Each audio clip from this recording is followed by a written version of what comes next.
அதிபர் மசூத் பெஷஷ்கியன் சமீபத்தில் தனது நிலைப்பாட்டை தெளிவுபடுத்தியுள்ளார். அமெரிக்கா அழுத்தம் கொடுப்பதன் மூலமோ அல்லது பொருளாதார தடைகளை விதிப்பதன் மூலமோ ஈரானை பேச்சுவார்த்தை மேசைக்கு கொண்டுவர முடியாது என்று அவர் கூறியுள்ளார். நாங்கள் மிரட்டல்களுக்கு பணியமாட்டோம் என்பது அவரது தெளிவான செய்தி. பேச்சுவார்த்தை என்பது இரு தரப்புக்கும் இடையிலான மரியாதை, மியூச்சுவல் ரெஸ்பெக்ட் மற்றும் சமமான அடிப்படையில் ஈக்குவல் ஃபுட்டிங் அமைய வேண்டும். ஈரான் தனது தேசிய நலன்களை விட்டுக் கொடுக்காது என்பதில் அவர் உறுதியாக உள்ளார். 2015ஆம் ஆண்டு மேற்கொள்ளப்பட்ட அணுசக்தி ஒப்பந்தத்தின் நிபந்தனைகளை அமெரிக்கா மீறியதை அவர் சுட்டிக்காட்டியுள்ளார்.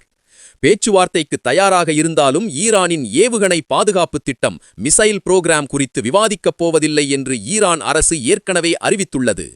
இது நாட்டின் பாதுகாப்பு சார்ந்தது என்பதால் இதில் சமரசம் கிடையாது. அமெரிக்கா கத்தார் வாயிலாக ஈரானுக்கு தூது அனுப்பி பேச்சுவார்த்தைக்கு என கூறி ஈரானை மிரட்டி வருகின்றது. அதிபர் பெஷஷ்கியன் எகிப்து அதிபருடன் பேசும்போதும் போர் என்பது ஈரான், அமெரிக்கா அல்லது இந்த பிராந்தியம் என யாருக்கும் எவ்வித நன்மையையும் தராது என்று கூறி போர் ஏற்படுவதை தவிர்க்க விரும்புவதையும் அதே சமயம் தற்காப்புக்கு தயாராக இருப்பதையும் சுட்டிக்காட்டினார்.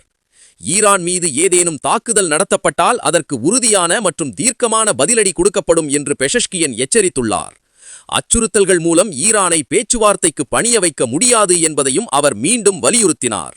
இந்த வீடியோ சேனல் உங்களுக்கு பிடித்திருந்தால் மறக்காமல் லைக் செய்து சப்ஸ்கிரைப் செய்யுங்கள்.